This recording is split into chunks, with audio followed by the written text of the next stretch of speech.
анхаарлаа өгөөд удаан өгөөд тохоор тэрийг даалт тухамсар өөрөө паттерн олгож аваад байгаа юм тий. Давтамжтай юу л олгож аваад байгаа юм л та. Давтамжтай хийдэг өөрөө автоматар хийдэг л болгоод байгаа юм л та. Тэнгууд энийг бид нар юу гэж нэрлэдэг байгаа юм гэхээр habit шүү дээ. Энэ бол зуршил шүү дээ тий.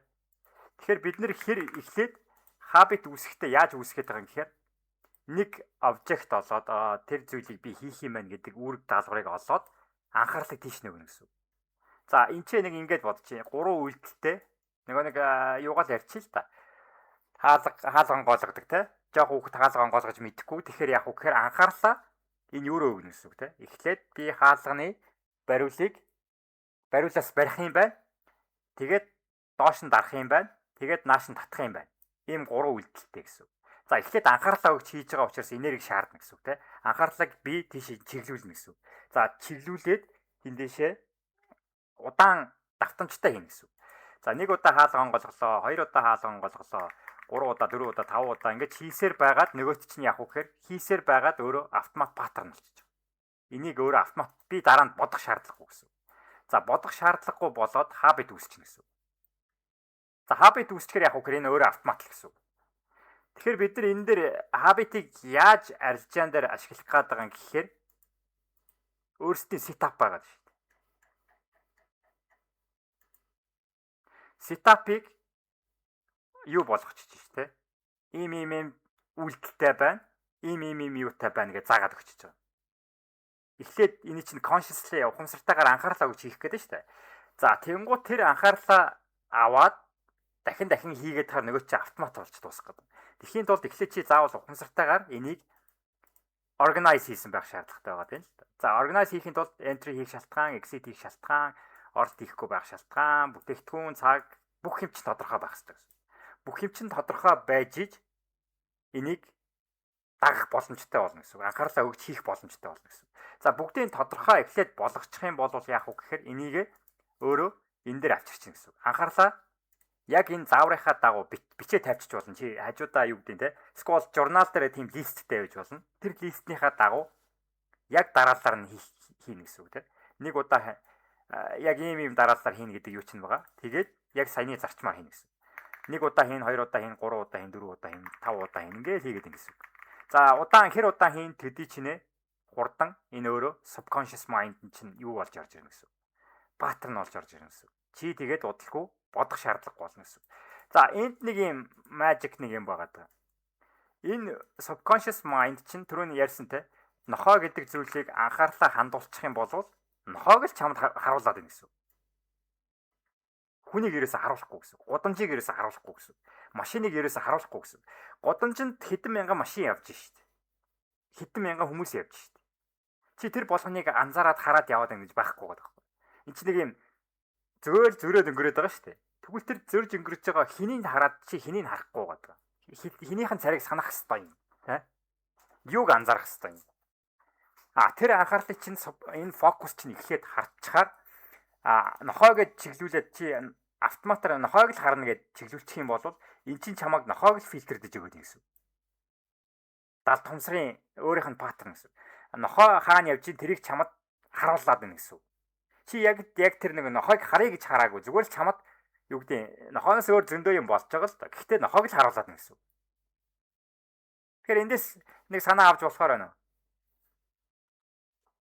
За энэ санаа нь юу болох гэдэг юм гэхээр чи сетапад харна гэсэн үг. Бус нь чамд харагдахгүй байгаа байхгүй.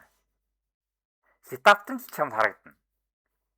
Өөр юм чамд харагдахгүй. Хэрвээ удаан хийх юм бол бус нь бүгдээрээ фильтрдсэн гэсэн үг тийм. Тэгэхээр чи өөрөө фильтрдсэн биш наадах чи айл хэдийн чи эхлээд ухамсартайгаар фильтрдсэн. Гэхдээ удаан олон дахин хийгээд хахаар тэр чинь өөрөө фильтрдэгдээ явчихна гэж ойлгох гэдэг юм л та. За фильтрдээ ийм гэдэг нь нохоог л харуулдаг байгаа юм чинь нохоог л харуулдаг шүү дээ. За энэ анхаарлыг тэгэхээр хаашаа чиглүүлэх үү гэдэг нь өөрөө хамгийн чухал гэж ойлгох гэдэг. Тэр өөрөө чамд чухал болж харагдана. Тэгэхээр чи хаашаа чиглэдэг байсан байна?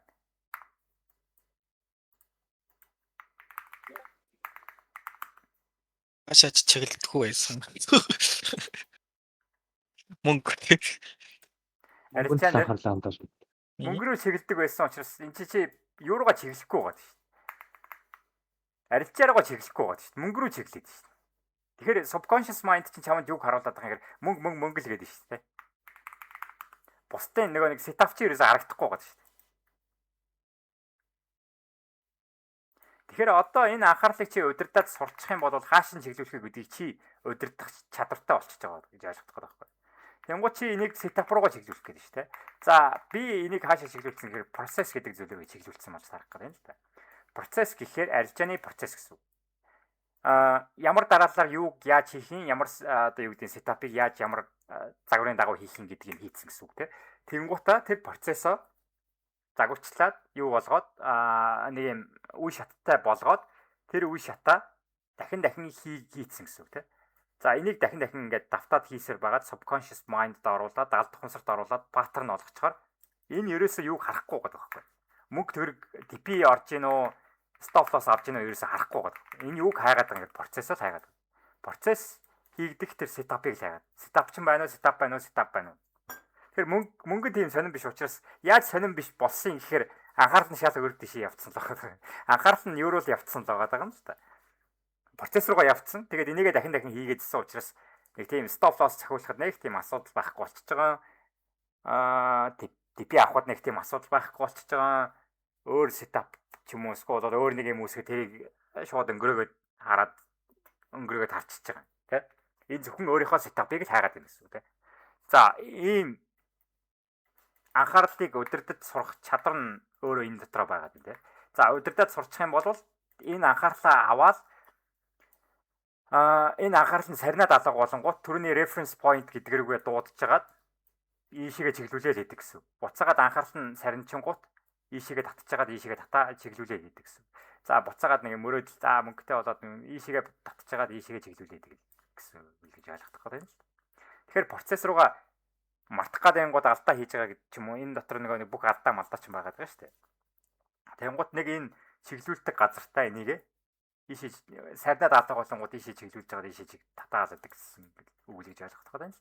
За ингэж удаан хийсээр байгаад энэ өөрөө паттерн болоод суугаад тэр паттерн өөрөө автомат болцсон гэж ойлгох. Тэгэхээр автомат болцсон учраас би яах вэ гэхээр энэ цаанаасаа миний тархи угаасаа энэ юу фильтрдэж байгаа гэж ойлгох гэдэг юм л. Setup гарч ирэх нь ирэхгүй бол би нэг олж харахгүй л гэсэн үг гэж ойлгох.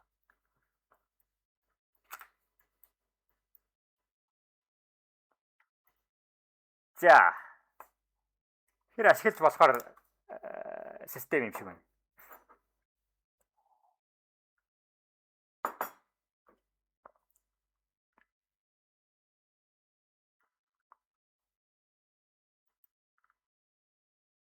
Тэр би юу гэж зөвлөх гээд байгаа юм гэхээр нэгдүгээр чи анхаарлаа удирдах сурах юм байна.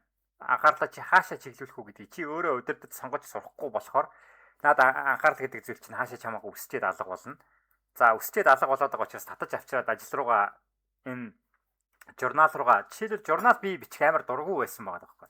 Яаж журнал бичих дуртай болцсон гэсэн чинь зүгээр л хийсээр байгаад тасалтгүй дурггүй ч гэсэн энэргүй анхаарлаа өгч хийсээр байгаад нэг үсч дуртай болцсон байгаа юм л дөө. Энэгүй бол одоо баг байж тахаа болцсон нэг тийм те. Тэр энийг чухал гэж үзсэн л байгаа юм л та. Энэ нэг хэрчээ. Анхаарлаа баян өгч хийсээр байгаа. Эхлээд хийхэд хүчээр хийгдчихэл байгаа юм. За дургуйч гэсэн тэгээд хийсээр байгаа л тэгээд битсээр байгаа нөгөөт нэг мэдсэн чинь журнал бичихгүй бол баг байж тахаа байсан те. Тэгээд сүүлдээ ингээд битсээр байгаа юм чи автомат болоод бүх юмыг автомат болоод байгаа нэг энэ нэг юм чи гоё байгаа даа шүү дээ. Тэр их анхаарлаа өгч хийн. Тэр юм чинь тэр чинээгээр л автомат болно гэж ойлгох гэдэг. За энэ дээр юуг оруулж болох уу гэхээр чи эхлээд чеклистүүдийг оруулж болж байна те. За чеклистэн дээр чинь юу байж болох вэ гэхээр би энэ дээр арилжааг хийж болно, хийхгүй байж болно. Ямар арилжааг хийх үү те. Value area нь хаана байгаа даа, дээшээ байгаа юм уу, доошоо байгаа юм уу, өргөн байна уу, нарийнхан байна уу. За энэгээр нь ангилж болно. За overlap чинь хаашаа байгаа даа, дээшээ байна уу, доошоо байна уу. Өөрчлөгдсөн баланс байна уу. Эсвэл бол энэ ч дээшээ одоо юу гэдэг тренд эхэлсэн байна уу гэдгийг бүгдийг чи эхлээд чи амар олон юм нэг анзаарах хэрэгтэй байгаа шүү дээ.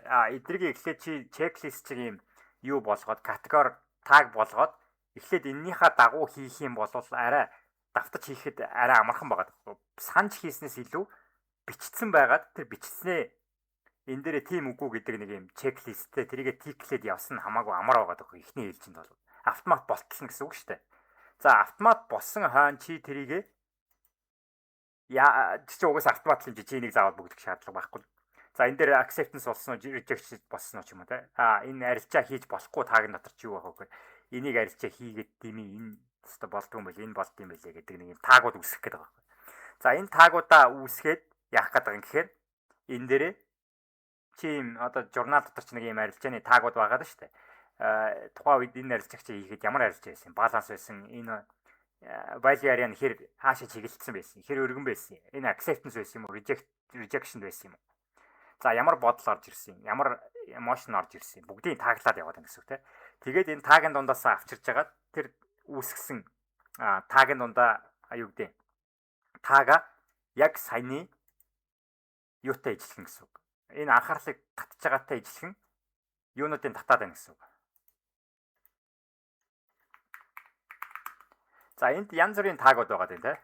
Сэтгэл хөдлөлийн тааг, арилжааны сэтгэл хөдлөлийн тааг, эсвэл бол сетапын тааг, бүтээгдэхүүний тааг, хэдэн цагт ямар арилжаа хийсэн ч гэдэг юм. Амар олон таагууд байгаа. Би энэ анхаарлыг хааш нь хандуулах хэрэгтэй гэдэг. Тэнгуут энэ журнал гэдэг нэг юмны нэг онцлог нь чи тэр таагаараа яг ижлэхэн фильтрдэд нэг ижлэхэн ямиг фильтрдэж авчирч болдог. Би юу хармаар байгаа? Би жишээлбэл энэ таагийн дотор яах вэ гэхээр бүх лоосоо хармаар байгаа. Лоос гэдэг юм таагаа дуудаж авчираад анхаарлаа ийш нөхчихөж байгаа. За энэ донд би яагаад лоос үүсчихэ? Юу намайг алдаг хүлээлгээд байгаа. За энэ донд авчиж нэг юм тааг нунда жишээлбэл win байсан байж болно шүү дээ. Энэ минь чинь яагаад намайг win болгоцсон юм? Тэгээд энэ дундаас шүүлтэр хийж байгаа. За анхаарлаа ийшээ хандуулсан учраас энэ дээр байжгаад би reflection гэдэг нэг юм хэлдэг. Яагаад ийм зүйл болцсон юм? Юу юм болгоцсон юм? За энэ reflection хийхээр би яах гэдэг юм гэхээр эндээс aware гэдэг нэг зүйлийг авах гэдэг. Ухамсарлах гэдэг зүйлийг. Би ингээд алдчихсан юм биш үү? Би ингээд энэ дээр анзаарах гэсэн үг л дээ. Би ингээд алдчихснаа одоо л анзаарлаа. Ингээд би юу гэдэг нь яснаа одоо л анзаарлаа. Энэ анзааргыг л яриад. За энэ анзаарг гэдэг нөхрийг awareness гэдэг skill л дээ. За awareness гэдэг skill ч өөрөө яагаад гэхээр би юмыг анзаарах. Би тэгсэн юм биш. Би тэгээд ингээд исэн юм биш гэдэг нэг юм л яриад байгаа юм. Би ингээд алдаадсан юм байна. Энийг хийх хэрэгтэй байсан юм байна те. За энэ awareness гэдэг зүйл чинь өөрөө анзаарах. Тэгвэл хин анзаараад байгаа гэдэг нэг зүйл байна. Тэгэхээр энийг анзаардаг нөхөр нь өөрөө нөгөө нэг observer чинь. Энэ нэг нөхөрт харуулчих юм бол энэ өөрөө шууд алдаага автоматар засчихна гэсэн. За 50% нь баг автоматар засагдчихна гэсэн. Энэ олоод анзаараад хардчихл юм бол автоматар 50% нь шууд биелэг засагдчихна.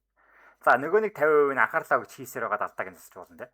За тэгэхээр энэ нэг observer гэдэг нөхөр чинь яадаг үүрэгтэй байх вэ гэхээр awareness буюу ямыг анзаардаг үүрэгтэй. Тэгээд анхаарлыг чиглүүлдэг үүрэгтэй байх гэдэг. Тэгэхээр хамаг чухал үүргүүдийг үүсдэг. Чиний чийл өөрөө гэсэн үг л. Чамаг удирддаг нөхөр юм чинь чийл өөрөө л байх л болж таарах гэдэг л. За тэгэхээр энэ нөхөр яах вэ гэхээр энэ өөрөө фокус гэдэг зүйлийг удирдах чаддаг нөхөр байгаа юм л та. За удирдахдаа хааш нь чиглүүлэх үү гэдгийг удирддаг. Тэгээд ямыг анзаардаг гэсэн. Анзаараад хардаг гэсэн. Зүгээр л ажигладаг гэсэн. Ажиглагч юм чинь тэгэл ажигладаг л гэсэн үг те. Ажиглаад анзаараад энэ ингээд байгаа мэн гэдгийг ямыг ингээд ойлгоод яваад байдаг те. За энэ awareness гэдэг skill тэгэхээр яах вэ гэхээр алдаа хийгээд байгаа үгүйгээ чи яаж мэдэх үү гэдэг байна. Тэгэхээр алдаа гэдгийг ойлгоод харцгаар энэ алдаа юм биш гэдгийг л харах гээд байгаа л гэж ойлгох гэдэг юм. Тэгэхээр энэ awareness гэдэг зүйл өөрөө энэ нэг нөхөр чинь өөрөө хөгжихгүй болохоор одоо юу гэдэг энэ awareness нь өөрөө амар муу байх гэдэг.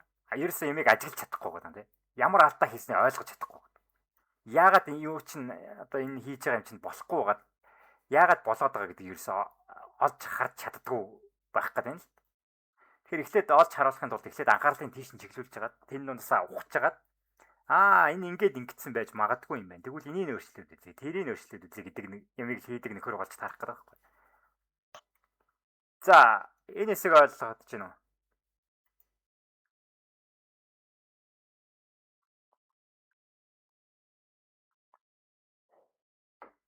За энэ observer